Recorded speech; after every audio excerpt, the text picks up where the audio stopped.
Maryland, has done a deep dive into Ms. Banks's troubling background, and he's prepared a detailed statement for the judge. If I may, Your Honor. Okay, good. Go ahead. Ms. Banks claims to be an occupant of the property. She filed a bankruptcy case listing the property as hers. The bankruptcy stay was lifted, which gave rise to our motion to reopen the case. The order lifting stay I would like to present to the court because it has some interesting language in it, Your Honor, which includes, it is further ordered that the bankruptcy court finding this filing of this petition was part of a scheme to delay, hinder, and defraud VMC REO LLC. Additionally, Your Honor, the bankruptcy court ordered,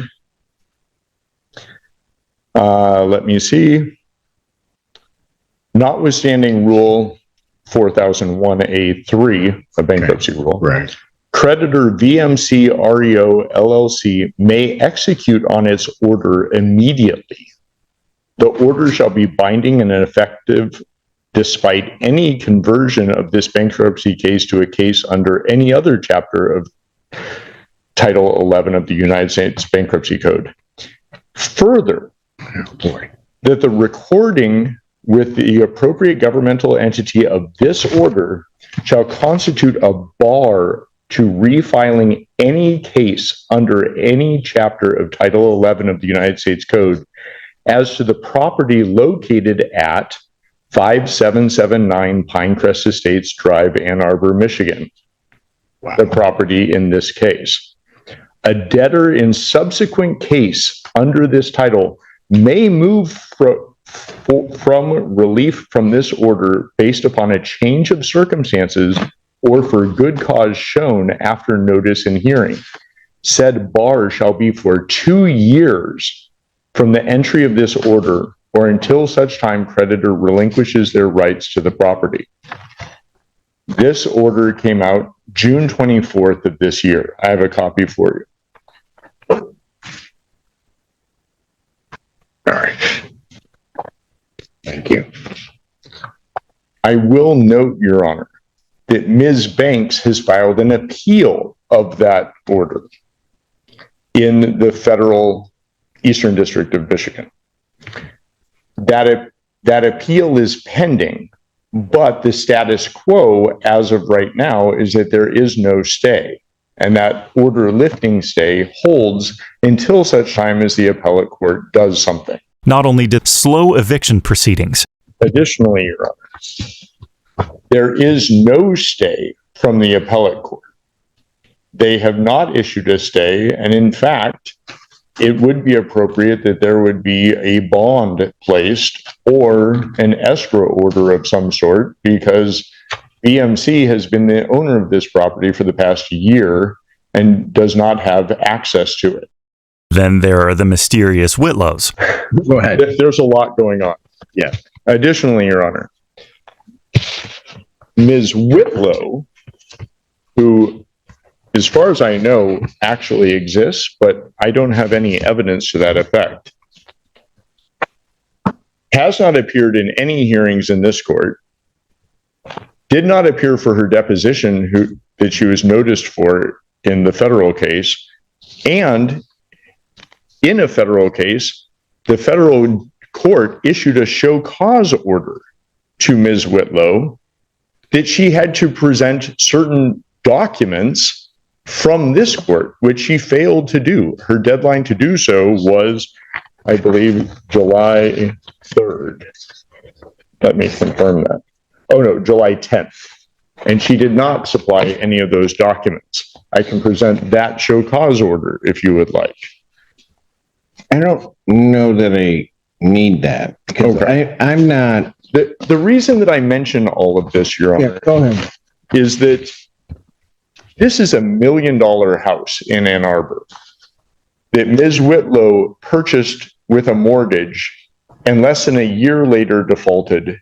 The foreclosure went through, the sale occurred, the redemption period expired, and we came forward to evict.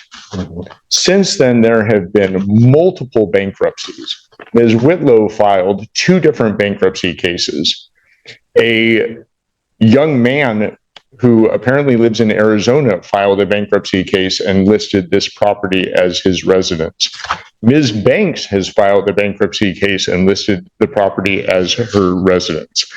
At this point, the court has already heard enough to seriously consider reopening the eviction. And then Mr. Redmond adds one more detail. It should also be noted that Ms. Banks was a bankruptcy preparer and has been forbidden from the bankruptcy court from preparing bankruptcies for anyone other than herself. The order lifting the automatic stay talks about that scheme of fraud. I list all of these things to show that the scheme continues. And that's why we would like to reopen this case, because there is no stay in place. We would like to move forward with an immediate eviction, at most an 11-day vacate. And if for some reason that would not be amenable to the court, we would ask for an escrow order or a bond. On $1 million property, I think it would be reasonable that $10,000 a month rent would be reasonable. Judge Simpson now turns to Ms. Banks and asks a simple question: what would she want the court to know? She begins reading from a prepared statement of her own. The language closely resembles arguments often associated with so-called sovereign citizen filings. Just for 60 seconds, and then I wrote something up because I am nervous, quite nervous. But I, Doshia Banks, is respectfully appear specially and conditionally for the sole purpose of protecting federally vested occupancy rights and opposing unlawful state action. I expressly do not consent to this court's jurisdiction and do not. Well, then you are not a named party. So if you're not consenting to this court's jurisdiction, sit down. Oh, You can go because you're not a named party. I have a lease. You are not a named party on this. You may have a lease with someone else, and No, then you can go challenge it. With who? With Whitlow. Ms. Whitlow. Then you need to go against Miss Whitlow. Pardon me? Then you may need to go against Miss Whitlow. But if you're not consenting to the jurisdiction of this court, you might as well just sit down. You are not a named party. I do not have to hear from you. Oh, I see. So I need to. I don't know what you need to do, but. Well, let me respond. To what? You're not consenting to the jurisdiction of this court. Why am I hearing from you? I'm recanting You're recanting what? what I just stated. Which part? The part that I stated that I'm not, I lost my spot, not consenting to this court's jurisdiction. So I'm going to recant that So you are consenting to this court's jurisdiction? at this moment. Oh, Well, no, it doesn't work that way. You don't get to say, well, now it's okay, and then not later say no. okay. You know what? Here's the problem. You've not filed anything with this court. So I don't know why, on those grounds, why I'm hearing from you. Okay. If I may, I do have time, I do believe, to go file an answer and counterclaim. I was just led under false. An answer and counterclaim to what? To their complaint for eviction. In civil court, you can only file an answer if you're actually named in the case, and Ms. Banks isn't. You have a lease with, allegedly, with Miss Whitlow. Correct. Then that is who you need to pursue it against. Okay. Or whatever the heck you're doing. Well, Because you don't have, there is no privity of contract to the extent there would be, or relationship as between the plaintiff in this case and you. okay, I'm not really understanding, but Well, let me put it a little bit more simpler. If I grant the relief of the plaintiff in this case and grant an order of a judgment and an order of eviction in Okay. 10 days, okay. any claim of your interest in that property, you have to go after the Whitlows because that's the only person you have a contract, allegedly have a contract with. Okay. No, there is an actual contract. I don't know that, ma'am. We've actually been. I don't know that. Okay.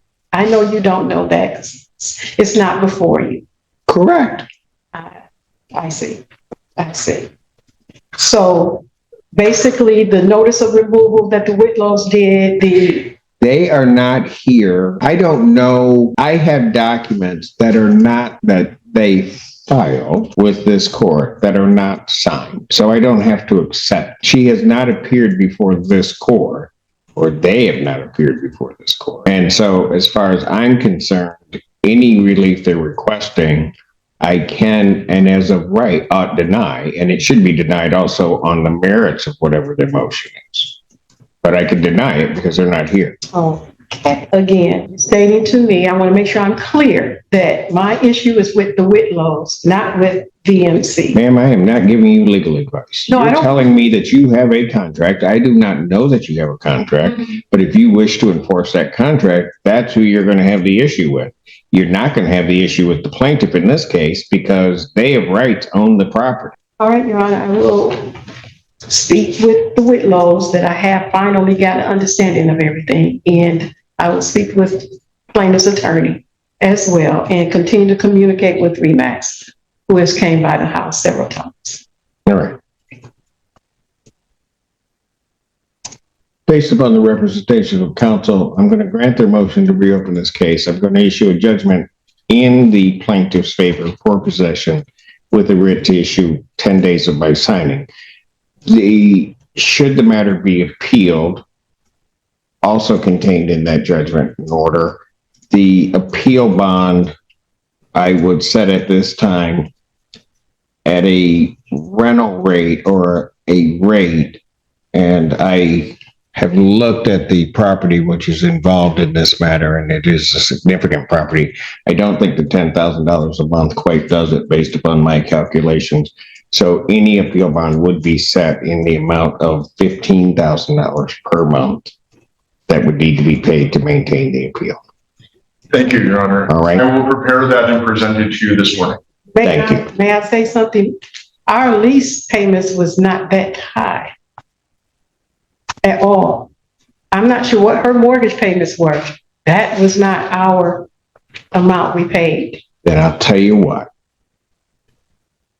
If the Whitlows wish to come and object to my order of $15,000 as an appropriate bond, they may do so. I do not believe that you have standing to object to the court's order. Thank you. Thank you, Your Honor. Thank you. Despite a